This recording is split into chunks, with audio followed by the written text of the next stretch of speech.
Hi, my name is Alicia Cox, and I'm Executive Director of Yellowstone-Teton Clean Cities. Today, we are launching our Clean Cars for All program, and this is an educational series with a goal to provide the resources so anyone interested in purchasing an electric vehicle has the knowledge to do so.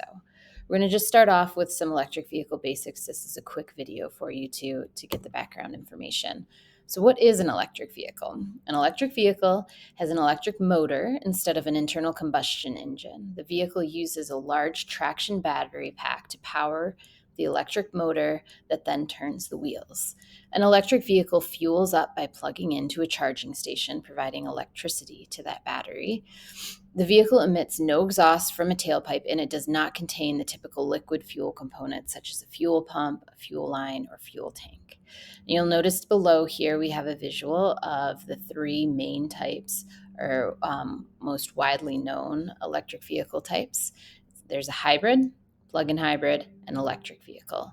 And now a hybrid actually still runs off of gasoline, but it does self-charge through regenerative braking, and it is highly efficient, anywhere from 40 miles per gallon and up, so you will save money and emissions based on the efficiency of this hybrid vehicle.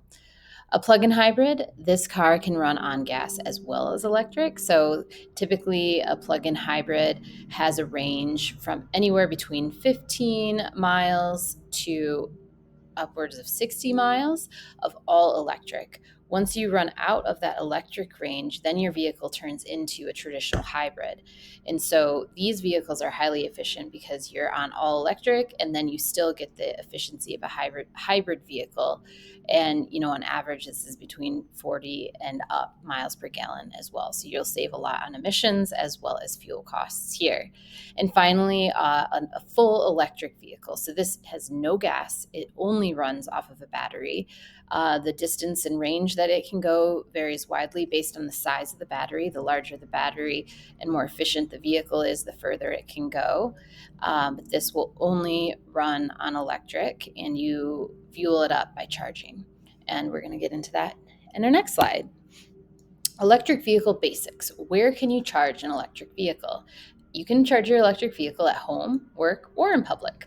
So at home, you'll traditionally fuel up through what's called level 1 or level 2 fueling. We'll do, the next slide has level 1, or sorry, the next slide has level 2. But level 1 is basically just your 120 volt outlet. So if you live at a house where you have an outlet in your garage or outside of your home where you park your vehicle, or if you live in a condo or an apartment complex and you have access just to this 120 volt outlet here, you can plug in one side of your charging cord into the wall, and then the other side through what's called a J1772 connector into your vehicle.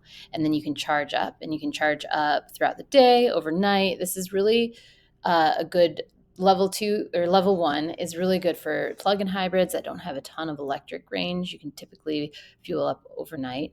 And like this says here, approximately 5 miles of range per 1 hour of charging. So it does take a while. And you can see on the right-hand side of this slide too, the visual there. It's just plugged right into the wall with a traditional outlet.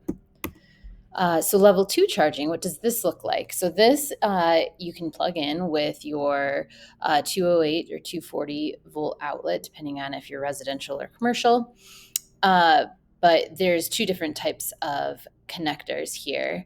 Either this J1772 that you can use for level 1, or what's called J3400, also pretty widely known as NACS, or the Tesla connector. I like to call it NACS, the North America Charging Standard. And so with this at home, some of the benefits to this is that you can get up to 25 miles of range per 1 hour of charging. Some or cons about this is that you might have some costs with associated with installing a level 2 station at your house, but you can get a station for as little as $500, and sometimes they even come with a vehicle if you've purchased it new or pre-owned from somebody else. But where the range in price really comes in is whether your home where you live has the electrical capacity for this level 2 station, and what the installation costs could be. It could be as low as $500 or less, and as high, I've heard as high as 10,000, depending on the trenching and going through walls to get the conduit run. So this is something that, depending on your site, you'll just have to figure out to call an electrician or talk with your HOA. But sometimes this can be exceptionally simple. So even though the price may sound scary, it's definitely worth checking into. And then finally, in public, you can charge at level 2 or DC fast charging stations as well.